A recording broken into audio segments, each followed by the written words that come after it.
नमस्कार दोस्तों, आप सभी का स्वागत है मेरे YouTube चैनल स्टोरी टेलर पे।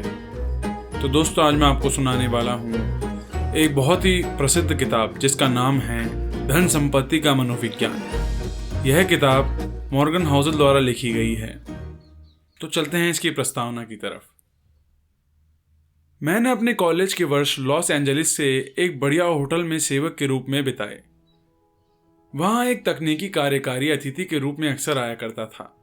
वह काफी प्रतिभावान था। उसने लगभग 20 वर्ष से कुछ ही अधिक की आयु में वाईफाई का एक मुख्य पार्ट बनाकर पेटेंट किया था। वह कई कंपनियां शुरू करके बेच चुका था और बेतहाशा कामयाब था।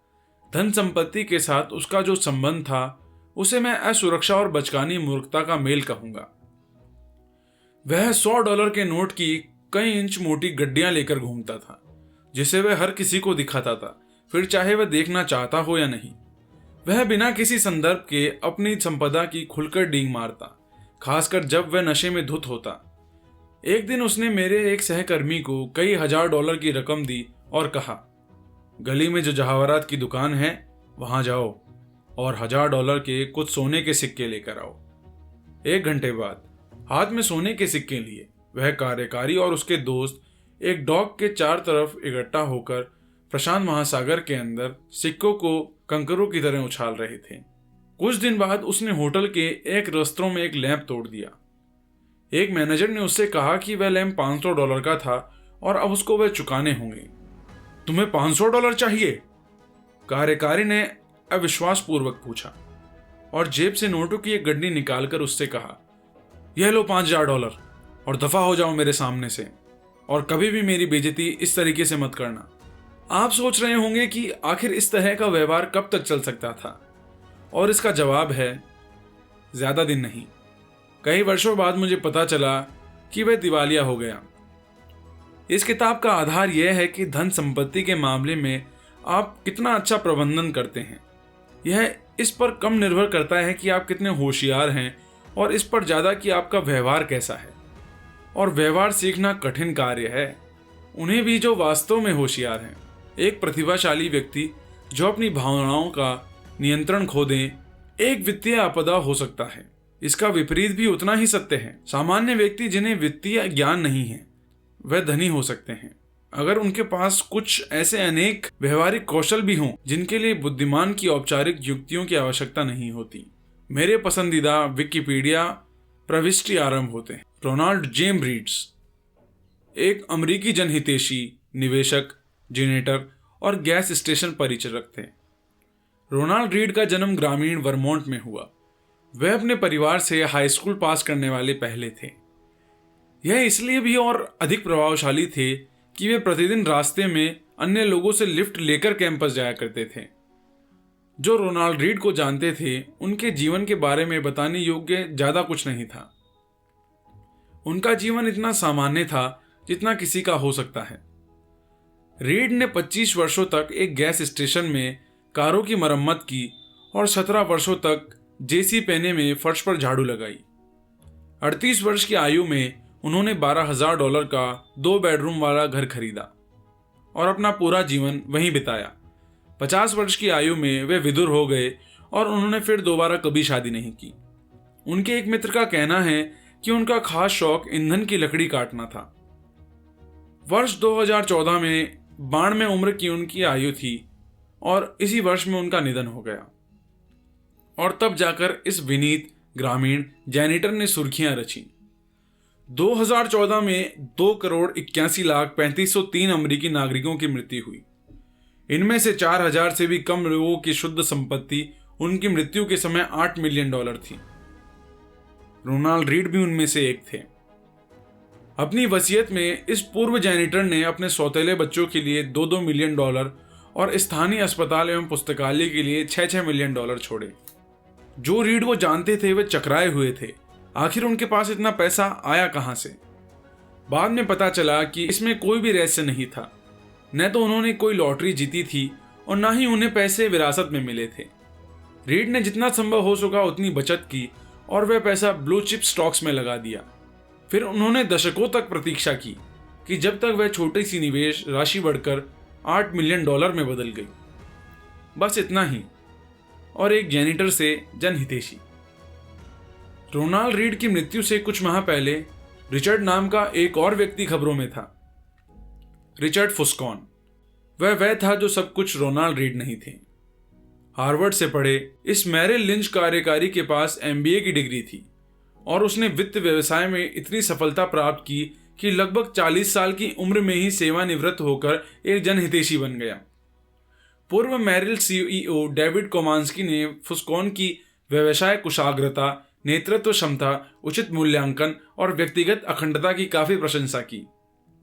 क्रेन्स बिजनेस मैगजीन ने एक बार उन्हें सफल कारोबारियों की 40 अंडर 40 सूची में भी शामिल किया, लेकिन फिर ठीक सोने के सिक्के उछालने वाले तकनीकी कार्यकारी की तरह सब बिखर कर रह गया। 2000 के पहले दशक के बीच फुस्कॉन ने ग्रीनविच में एक 18,000 वर्ग फुट के घर का विस्तार करने के लिए जमकर लोन लिया। इस घर में 11 गुसलखाने, 2 एलिवेटर, 2 स्विमिंग पूल, 7 गैराज थे और इस घर के रखरखाव का मासिक खर्च $9 लाख से भी अधिक था। फिर वर्ष 2008 का वित्तीय संकट आ पड़ा। इस संकट ने वस्तुतः सभी की आर्थिक स्थिति को चोट पहुंचाई। इसने फुस्कॉन को प्रत्यक्ष रूप से मिट्टी में मिला दिया। अत्यधिक ऋण और अनकदी परिसंपत्ति ने उसे दिवालिया बना छोड़ा। फिलहाल मेरी कोई आमदनी नहीं है, उसने 2008 में कथित तौर पर एक दिवालियापन न्यायाधीश को बताया। पहले उसका पाल्म बीच वाला मकान बेचा गया। 2014 में ग्रीनविच मैंशन की बारी थी। अपनी संपत्ति दान में देने से 5 महीने पहले रिचर्ड फुस्कॉन का घर, जहां अतिथि घर के अंदर के स्विमिंग पूल के ऊपर आर पार नजारे वाले आवरण पर खाने और नृत्य के रोमांच का स्मरण करते थे, उसे इंश्योरेंस कंपनी द्वारा अनुमानित लागत राशि से 75% कम में ही बेच दिया गया। रोनाल्ड रीड धैर्यवान थे और रिचर्ड फुस्कॉन लालची। बस इतना काफी था दोनों के बीच के शिक्षा और अनुभव के विशाल अंतर को ग्रस्त करने के लिए। यहां सीख रोनाल्ड की तरह ज्यादा या रिचर्ड की तरह कम बनने की नहीं है, हालांकि यह भी कोई बुरी सलाह नहीं है। इन कहानियों की दिलचस्प बात यह है कि वित्त के संबंध में यह कितनी अनोखी है।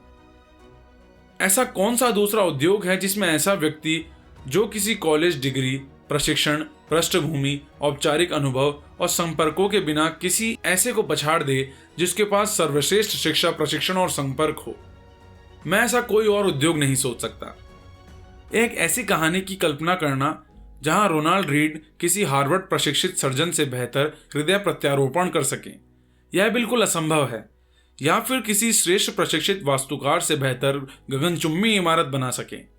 ऐसी कभी कोई कहानी नहीं होगी जहां एक जैनिटर किसी विश्व के जाने माने परमाणु इंजीनियर को मात दे दे। लेकिन निवेश के क्षेत्र में ऐसी कहानियां होती हैं। रोनाल्ड रीड के रिचर्ड फुस्कॉन का सहवर्ती होने के 2 स्पष्टीकरण हैं। पहला, वित्तीय परिणाम भाग्य द्वारा संचालित होते हैं और इसका बुद्धिमत्ता एवं प्रयास से कोई संबंध नहीं होता। यह कुछ हद तक सच है और यह किताब इस पर विवरण से चर्चा करेगी। या दूसरा, और जो मेरे अनुसार अधिक सामान्य है, कि वित्तीय सफलता कोई कठिन विज्ञान नहीं है, यह एक व्यवहारिक कौशल है। जहां आप किसी प्रकार व्यवहार करते हैं, यह अधिक महत्वपूर्ण है बजाय इसके कि आप क्या जानते हैं। मैं इस व्यवहारिक कौशल को धन संपत्ति का मनोविज्ञान कहता हूं। इस किताब का उद्देश्य लघु कहानियों के द्वारा आपको यह विश्वास दिलाना है कि व्यवहारिक कौशल संपत्ति के तकनीकी पहलू से अधिक महत्वपूर्ण है। मैं ऐसा इस प्रकार करूंगा कि सभी रीड से लेकर फुस्कॉन और बीच में बाकी सब बेहतर वित्तीय निर्णय लेना सीख सकें। और जैसा कि मैंने जाना है, यह व्यवहारिक कौशल काफी अगोचर है। वित्त को मुख्य तौर पर गणित आधारित क्षेत्र के रूप में पढ़ाया जाता है, जहां आप किसी फॉर्मूले में डेटा डालते हैं और फॉर्मूला आपको बताता है कि आपको क्या करना है, और यह मान लिया जाता है कि बस आप यह कर लेंगे। व्यक्तिगत वित्त में यह सच है, जहां आपको बताया जाता है कि आपके पास 6 माह की आपातकालीन राशि और आय का 10% बचत के रूप में होना चाहिए। निवेश में यह सच है कि जहां हमें ब्याज दर और मूल्यांकन के बीच पहले का सह संबंध यथारूप से पता होता है, और यह कॉर्पोरेट वित्त में भी लागू होता है, जहां CFO पूंजी का सटीक मूल्य माप सकते हैं। ऐसा नहीं है कि इनमें से कोई भी बुरी बात या गलत है। बात यह है कि यह जानने से कि क्या करना है और आपको यह पता नहीं चलता कि जब आप ऐसा करने की कोशिश करेंगे तो आपके दिमाग में क्या कुछ होगा। दो विषय ऐसे हैं जो सभी को प्रभावित करते हैं, फिर चाहे आप उनमें दिलचस्पी रखते हों या नहीं। स्वास्थ्य और धन। स्वास्थ्य सेवा उद्योग आधुनिक विज्ञान की एक विजय है जिससे विश्व भर में आयु संभाव्यता बढ़ रही है। वैज्ञानिक आविष्कारों ने मानव शरीर के क्रिया संबंधी डॉक्टरों के पुराने विचारों को पलटकर रख दिया है और इसका कारण वस्तुतः है सभी अधिक स्वस्थ हैं। धन, उद्योग, निवेश, व्यक्तिगत वित्त, व्यवसाय आयोजन, यह अलग ही कहानी है। वित्त ने पिछले 2 दशक में विश्वविद्यालयों से सबसे होशियार दिमाग वालों को बटोरा है। 1 दशक पहले प्रिंसटन स्कूल ऑफ इंजीनियरिंग में फाइनेंशियल इंजीनियरिंग सबसे लोकप्रिय मुख्य विषय रहा। क्या यह इस बात का प्रमाण है कि इससे हम बेहतर निवेशक बने हैं? मुझे तो ऐसा नहीं लगता। वर्षों की सामूहिक प्रयत्न त्रुटि विधि से हमने बेहतर किसान, कुशल प्लम्बर बनना सीखा है, लेकिन क्या प्रयत्न त्रुटि विधि ने हमें अपने व्यक्तिगत वित्त में बेहतर होना सिखाया है? क्या ऋण में डूबे रहने की हमारी संभावना कम हुई है, या फिर क्या हम बुरे दिनों के लिए बचत करने के लिए अधिक योग्य हैं, या सेवानिवृत्त होने को अधिक तैयार हैं, या फिर धन दौलत हमारे सुख के लिए क्या करती है और क्या नहीं? क्या इस बारे में हमारे विचार यथार्थवादी हैं?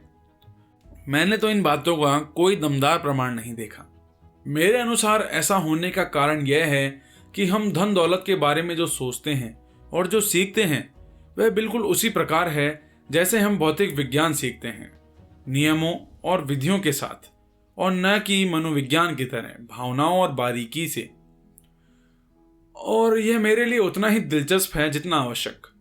पैसा हर जगह है, यह हम सबको प्रभावित करता है, हम में से अधिकांश को भ्रमित भी। पर हर कोई पैसे के बारे में कुछ अलग ही ढंग से सोचता है। यह हमें ऐसे सबक सिखाता है जो हमारे जीवन के कई पहलुओं में लागू होते हैं, जैसे जोखिम उठाना, आत्मविश्वास और सुख।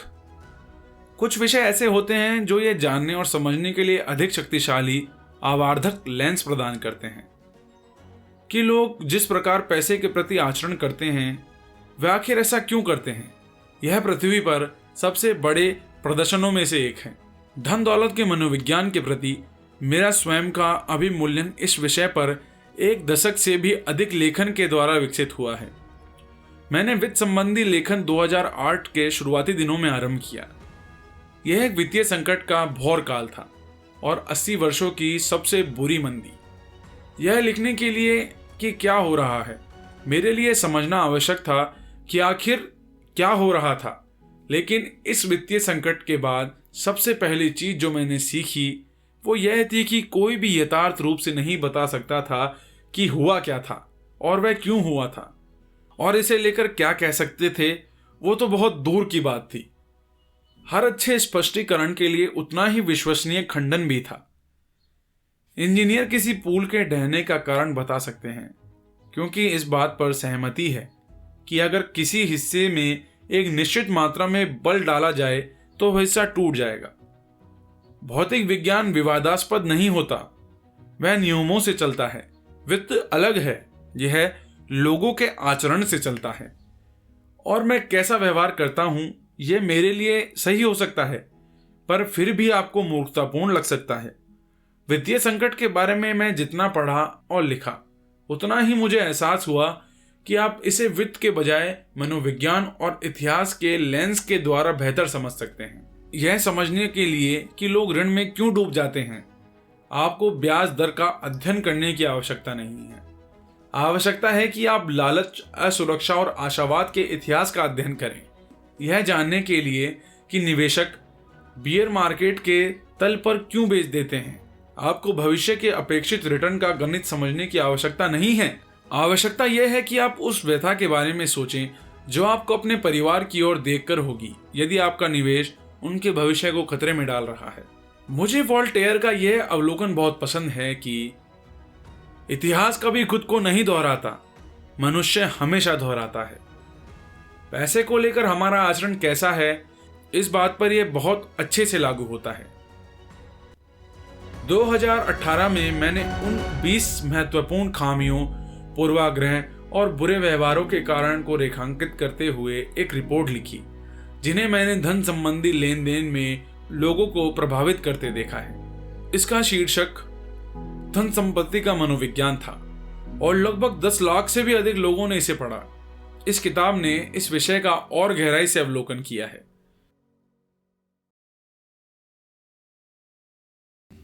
तो दोस्तों, इतनी सी थी ये कहानी। आशा करता हूँ आपको ये कहानी पसंद आई होगी। कहानी पसंद आए तो चैनल को सब्सक्राइब करें और वीडियो को लाइक करें। तो मिलते हैं ऐसे किसी अगली कहानी में। तब तक के लिए धन्यवाद।